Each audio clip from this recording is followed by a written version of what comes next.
Hi there, it's Ryan the Tale's End, and I'm going to do a video that I've been trying to do for a long time. This I believe.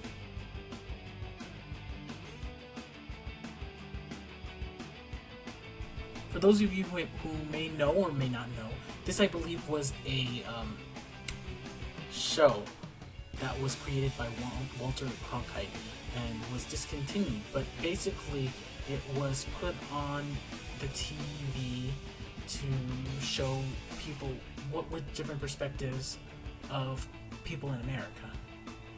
And this, I believe, is also a radio show on NPR, so I decided to do a This I Believe vlog. So this is going to be the vlog, This I Believe. I believe in freedom. I believe in the freedom of expression. The freedom of expression that makes it so that no government has any choice or chance to stifle your own opinion. There are two ways to look at freedom of expression. One of them is like the way that we look at the First Amendment here in the United States. In the United States, the First Amendment allows you to say almost anything as long as it's opinion, as long as it's political, and as long as it's not completely and totally harmful to the other party. In fact, the First Amendment is almost universally accepted by the Supreme Court to be one of those unalienable rights where you can allow anyone, even someone who is going to engage in hate speech, be able to convey their ideas and their messages. Although, with hate speech, you can also have counter protests, and that is the key pin for the use of freedom of expression. Someone is allowed to say whatever they want. Anyone is allowed to say whatever they want. But you also have the right to protest any way you want. The flip side of the coin is you don't have to listen. We're not in a country where you're forced to listen to the opinions and the attitudes of other people, even if they're repugnant, even if there's something that you want to listen to. A lot of people will say that the United States is a very self-censored country, and I have to agree. And a lot of people would have to say that there are various media outlets which will stifle opinion, and I have to agree there too. But with the birth of YouTube and the internet, you're allowed to express your opinion as loud and as clear as you would like, no matter what the circumstances are. Although YouTube is a little bit self-censoring because you do not want to violate its agreements, there are plenty of places on the internet in which you can find your point of view. You can find your hate speech. You can find your media the way that you want it. The problem with this also is that because we don't have to listen to everyone, we can have a very narrow worldview. But I see it in a way that instead of having a narrow worldview, your view opens up because you're able to hear all the dissenting opinions, may they be bad or good depending on what your point of view is. I believe that the internet is one of the most democratizing places in the world. More democratizing than any other free speech platform that we have currently. Now, you know that there is censorship in other countries, but the internet is one of those places, if you live in a country that has these valued protections, is one of those places that is basically free-for-all. You can get porn to politics, which, thinking about it, sometimes they kind of mesh together. But I like politics, so it's hard to take them away. But politicians like prostitutes, so you decide.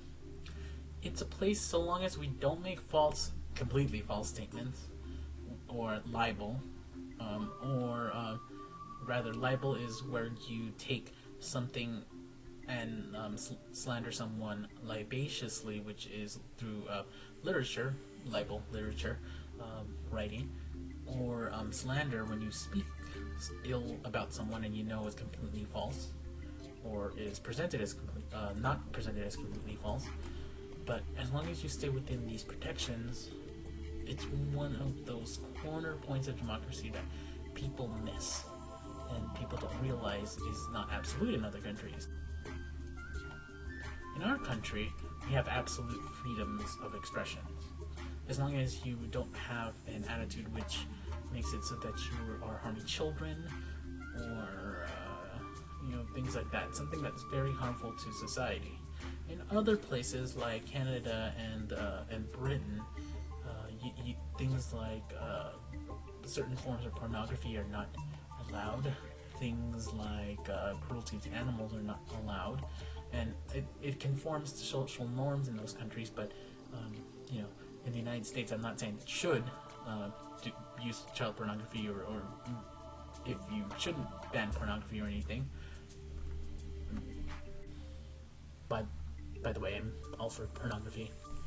But, in those countries, there are certain things that you cannot do for sure. Whereas in the United States, it's protected as political speech. And then in places like Germany, there are laws that make it so that you can't deny the Holocaust. In Israel, the same thing. And these are restrictions on people's values that, although they may be false, and as the Holocaust is one of those events in history which was pretty well recorded after the fact.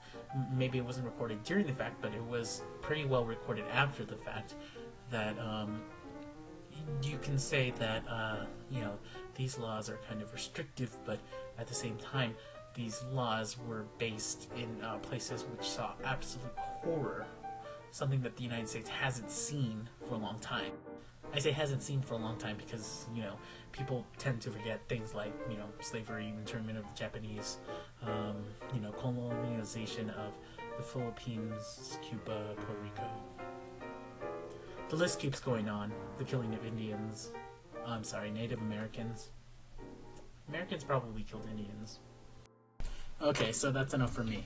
If you watch this whole thing, and I'm sure a lot of you don't have the patience to do so, just tell me what you believe in. Make a video. Tell me what you believe in. Or tell me what you believe in a text or an email, or if you're shy, you can just email me, thetailsend@gmail.com, or you can call my number. You can find it on here. Whatever you would like to do. So just contact me. Tell me what you believe in. I believe in the First Amendment, and so it's Ryan, the Tails End, signing off. I'll see you later. Bye-bye.